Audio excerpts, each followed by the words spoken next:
Piero, stasera un prosecco a trazione integrale che può sfidare il tempo, sì o no?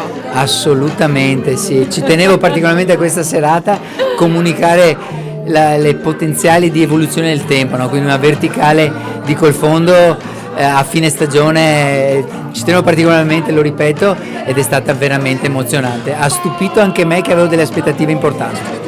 Ecco, è stata una progressione nel corso del tempo per scoprire le potenzialità di questo vino, perché prima dicevamo giustamente è un peccato non vedere come può essere nel corso del tempo.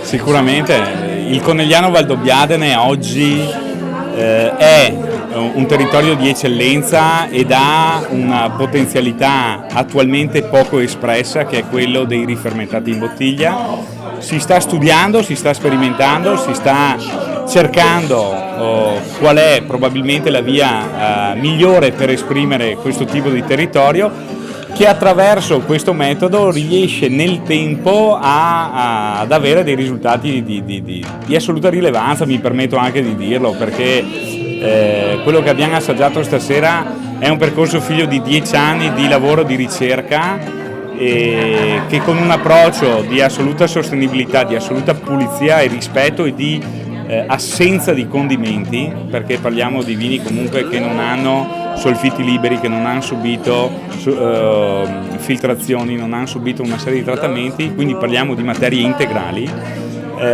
hanno dato dignità al lavoro e hanno dato dignità a un territorio che è abitato da secoli e spero che sia abitato ancora per secoli futuri.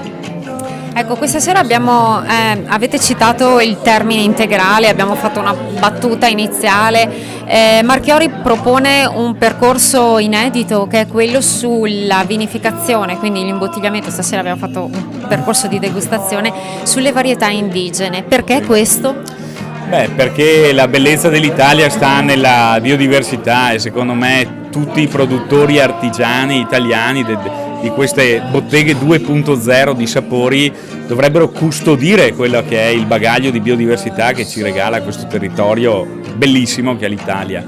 Noi nel Conegliano Valdobbiadene abbiamo la fortuna di avere una terra d'elezione per le varietà Bacca Bianca, quindi non solo Glera Tonda, che è la mamma accogliente, che dà l'85% come minimo di produzione in taglio di OCG, ma anche con le varietà minori, quindi Glera Lunga, il Verdiso, la Bianchetta e la Perera, che sono quei gregari che è meglio avere piuttosto che non avere. Poi una piccola curiosità che stasera ha un po' colpito tutti, questa cosa che comunque l'uva non va stropicciata in fase, è bellissima la metafora che hai fatto sull'insalata, ossia nella fase proprio iniziale di vinificazione. Sì. Allora, a me piace sempre fare delle metafore di modo da condividere maggiormente quelle che sono delle sensazioni e delle osservazioni che abbiamo maturato in azienda. Il concetto dell'insalata è molto semplice, l'insalata è il tessuto vegetale più semplice che tutti conosciamo. Di fatto l'uva è un tessuto vegetale, di conseguenza i paralleli con l'insalata spesso riescono perché si riescono a cogliere. Quindi nella logica di condividere delle esperienze, questo utilizzo di metafore funziona, insomma. Ecco. Quindi rispetto all'insalata, cioè bisogna dare rispetto all'insalata.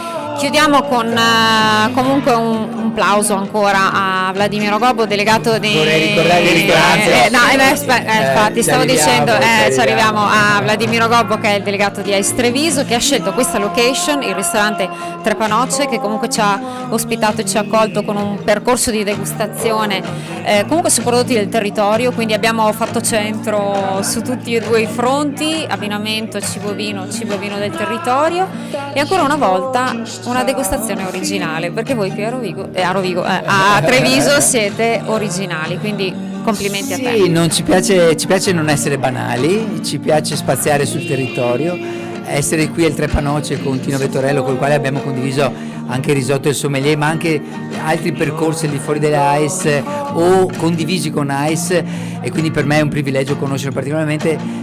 Non è stato semplice essere qui al Trepanocce a Conegliano, su questo ristorante estremamente elegante e fine, con una cucina altrettanto elegante e fine. Abbiamo visto Tino proprio ad impiattare, è stato un privilegio. Abbinarlo poi a questo prodotto che ha dato ha emozionato tantissimo, è stato un connubio perfetto, veramente emozione sul bicchiere, emozione sul piatto, serata originale, devo dire perfettamente riuscita, io ne sono molto molto soddisfatto. Bene, e allora grazie a voi e grazie per la magnifica serata. Alla prossima. Alla prossima. Your love can grow back.